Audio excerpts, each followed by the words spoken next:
Thank you very much, Speaker Saab.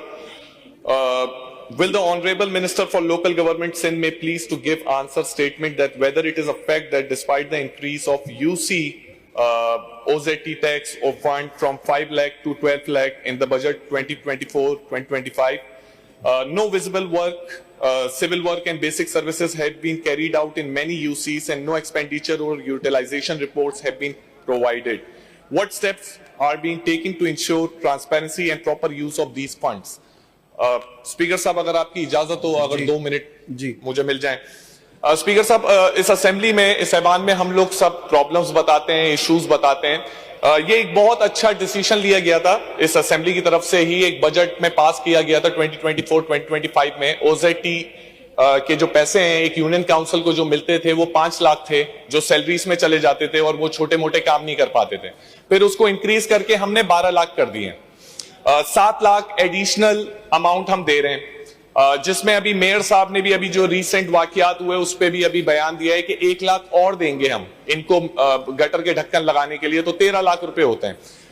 Sir, मैंने थोड़ी calculation करी सिर्फ कराची को रखते हुए, 246 मेरे ख्याल से यूनियन काउंसिल्स हैं। अगर 7 लाख रुपए एक यूनियन काउंसिल को सर बचते हैं और ये 18 महीने हो चुके हैं, तो ये तकरीबन 3 अरब रुपए हमने एडिशनल दिए इन यूनियन काउंसिल्स को।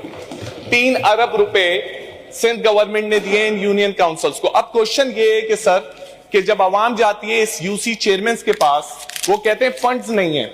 अब मेरा सवाल ये है कि जब 5 लाख मिलते थे तब भी फंड नहीं था, 12 लाख मिलते हैं तब भी फंड नहीं है, एक गटर का ढक्कन नहीं दे रहे ये लोग, स्ट्रीट लाइट्स नहीं लगा रहे, कोई छोटा मोटा सेवरेज का काम नहीं कर रहे इलाकों में, और ये जमीनी खुदा बने हुए हैं ये यूसी चेयरमैन। अब सवाल ये पैदा होता है कि हम कहते हैं अवामी नुमाइंदे सुप्रीम होते हैं, तो अवाम क्या सुप्रीम नहीं होती? क्या हम इनसे सवाल भी नहीं कर सकते? अवाम इनसे पूछ भी नहीं सकती कि पैसा कहां लग रहा है?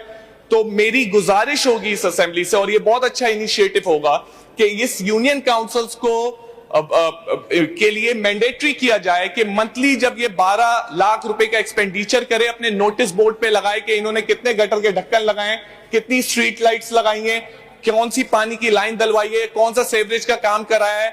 तो ये प्लीज आपसे पार्लिमानी सेक्रेटरी साहब से उम्मीद रखता हूं कि इस पर कुछ ऐसा पॉजिटिव आंसर देंगे कि कोई सोल्यूशन निकले। 3 अरब रुपए दे चुके हैं, 3 साल और हैं, मेरे ख्याल से 8-10 अरब रुपए हम और दे देंगे, लेकिन करप्शन नहीं रुकेगी जब तक हम ऑन ग्राउंड काम होते हुए नहीं देखेंगे, अवाम को अकाउंटेबल इनके पीछे नहीं लगाएंगे। जब तक ये अकाउंटेबिलिटी और ट्रांसपेरेंसी नहीं होगी तो करप्शन तो होगी। ये पैसे आप 12 लाख से 20 लाख कर दें तब भी इसका रिजल्ट कुछ नहीं आना। यूनियन काउंसिल्स जो देही आबादी में हैं उनको 10 लाख रुपए, और जो म्यूनिसिपल कॉरपोरेशंस के अंडर में जो यूनियन कमेटीज हैं उसको 12 लाख रुपए दिए गए कि आप जो छोटी छोटी जो इन्वेस्टमेंट्स रिक्वायर्ड होती हैं at the grass root level वो आप हल कर सकें। और इसके लिए सर जो सबसे अच्छा मैकेनिज्म पॉसिबल हो सकता था वो चीज़ कि आप अगर बाकी डिपार्टमेंट्स को देखेंगे तो उनका क्वार्टरली बजट रिलीज होता है। This OGT share is on the first day of the month, उसके अकाउंट में ट्रांसफर हो जाता है directly from the finance department. This the issue has been raised in the public accounts committee since I am a member of that. तो वहां पर भी sir जो इम्पोर्टेंट आया है एस्पेक्ट जिसपे डेलिब्रेशन हुई है कि हमें ये नहीं पता कि उसकी यूटिलाइजेशन रिपोर्ट जो है वो सबमिट हुए बगैर वो आपको दोबारा से पैसे रिलीज हो जाते हैं।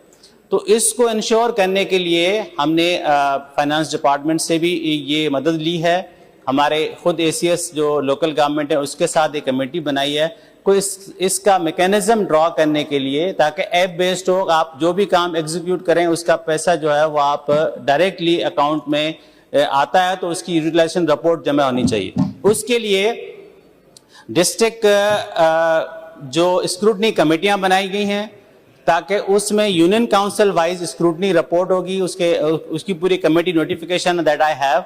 सो इंशाल्लाह आप भी आपको हाउस को अश्योर भी करता हूं और आपको भी अश्योर करता हूं कि हम इसको इंश्योर करेंगे कि नेक्स्ट में जब यूटिलाइजेशन रिपोर्ट जो आए बगैर उसको पैसे रिलीज नहीं करें, बेशक वो सैलरी की मद में क्यों ना हो, ताकि हमें ट्रांसपेरेंसी पता चले और उसकी यूटिलाइजेशन का पता चले कि वो किस मद में खर्च हो रहे हैं।